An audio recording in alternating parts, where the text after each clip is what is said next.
नमस्कार किसान भाइयों। आज हम बात करेंगे भावांतर भुगतान भुगतान योजना के बारे में, खासकर सोयाबीन किसानों के लिए। इस योजना का उद्देश्य ये सुनिश्चित करना है कि जब मंडी या बाजार भाव सरकार द्वारा तय न्यूनतम समर्थन मूल्य से कम हो, तो आपका नुकसान पूरा किया जाए। सबसे पहले समझते हैं कि भावांतर भुगतान योजना क्या है।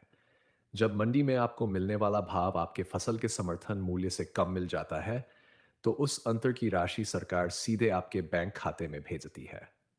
यानी आपका नुकसान कम से कम रहे। यही सरकार की सोच है। अब बात करते हैं कि यह योजना सोयाबीन किसानों के लिए क्यों महत्वपूर्ण है। सोयाबीन एक मुख्य फसल है और कई किसान इसे उगाते हैं। लेकिन जब मंडियों में आवक अधिक हो जाती है या व्यापारी भाव कम देते हैं, तो किसान का आर्थिक नुकसान बढ़ जाता है। इसी नुकसान से बचाने के लिए भावांतर योजना काम में आती है। इस योजना में सबसे जरूरी बात है पंजीकरण। अगर आपका फसल बेचने से पहले सही तरीके से पंजीकरण नहीं है, तो आपको योजना का लाभ नहीं मिलेगा। किसी भी मंडी में फसल बेचने से पहले कृपया सुनिश्चित करें कि आपका पंजीकरण पूर्ण और मान्य है।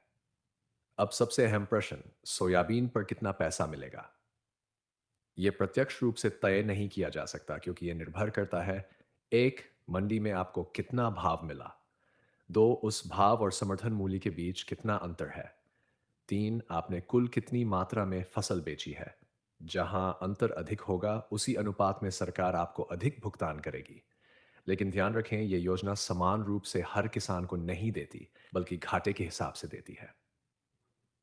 अब बात करते हैं कि भुगतान कब आता है। पैसा आमतौर पर तुरंत नहीं आता।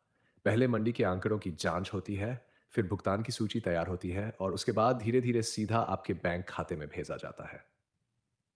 किसान भाइयों, ये योजना आपके लिए एक सुरक्षा कवच की तरह है। ये डर कम करती है कि अगर बाजार भाव गिर गया तो आपकी मेहनत बेकार हो जाएगी। इसलिए सरकार इसे मजबूत बनाकर लागू कर रही है। कुछ महत्वपूर्ण सलाह: पहली, हमेशा पंजीकरण की पुष्टि करें। दूसरी, बेचने की रसीद सुरक्षित रखें। तीसरी, किसी भी अफवाह पर ध्यान न दें। सिर्फ आधिकारिक जानकारी पर भरोसा करें। अगर ये जानकारी उपयोगी लगी हो तो कृपया वीडियो को लाइक करें और किसानों तक सही जानकारी पहुंचाने के लिए चैनल को सब्सक्राइब करना ना भूलें।